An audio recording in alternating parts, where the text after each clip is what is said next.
Hi అండి, marriage season వచ్చేసింది కదా. మరి బాక్స్ ఫోల్డింగ్ అయితే మీకు ఎవరికైనా కావాలంటే ప్లీజ్ కాంటాక్ట్ అవ్వండి. మా చుట్టుపక్కల ఉండే వాళ్ళకి, నా కస్టమర్లకి అయితే ఇది బాగా యూజ్ అవుతుందని చెప్పేసి ఈ వీడియో చేస్తున్నానండి. ఈ మంత్లో నేను 7 శారీస్ అయితే బాక్స్ ఫోల్డింగ్ చేశాను. అన్ని శారీస్ అయితే ఇలా డీటెయిల్డ్గా చూపించలేకపోతున్నానండి, ఎందుకంటే అవి మడతలు ఊడిపోతాయోనని చెప్పేసి నేను కవర్లో పెట్టి కొన్ని చూపిస్తున్నాను. మనం పెళ్ళికి వెళ్ళాలంటే ఆల్మోస్ట్ లేడీస్ కట్టుకునే పట్టు శారీస్ అండి. కొన్ని ఏంటంటే కొంచెం హెవీగా ఉంటాయి అన్నమాట.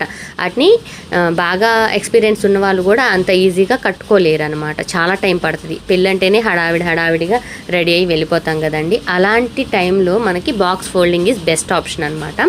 బాక్స్ ఫోల్డింగ్ అర్థం కాని వాళ్ళకి శారీ ఫ్రీ ప్లీటింగ్ కూడా అర్థం కాని వాళ్ళకి మీరు చాలా ఈజీగా కట్టుకునే విధంగా అయితే మేము శారీని స్టీమ్ ఐరన్తో శారీకి ఎలాంటి డ్యామేజ్ లేకుండా బాక్స్ ఫోల్డింగ్ ఇలాగా కుచ్చిళ్ళు సపరేట్గా, పళ్ళు సపరేట్గా ఐరన్ చేసి పిన్నులు పెట్టి పంపిస్తాం. మీరు ఈజీగా కట్టుకోగలుగుతారనమాట. ఇదైతే చాలా బెస్ట్ ఆప్షన్ అని చెప్తాను. డే మొత్తం మీరు ఈజీగా క్యారీ చేయగలుగుతారు చిరాకు లేకుండా. ఇంకా మీరు బ్యూటిఫుల్గా కనిపించడం కోసం మన దగ్గర మేకప్ ఆర్టిస్ట్, మెహందీ ఆర్టిస్ట్ కూడా ఉన్నారండి. ప్లీజ్ కాంటాక్ట్ అవ్వండి.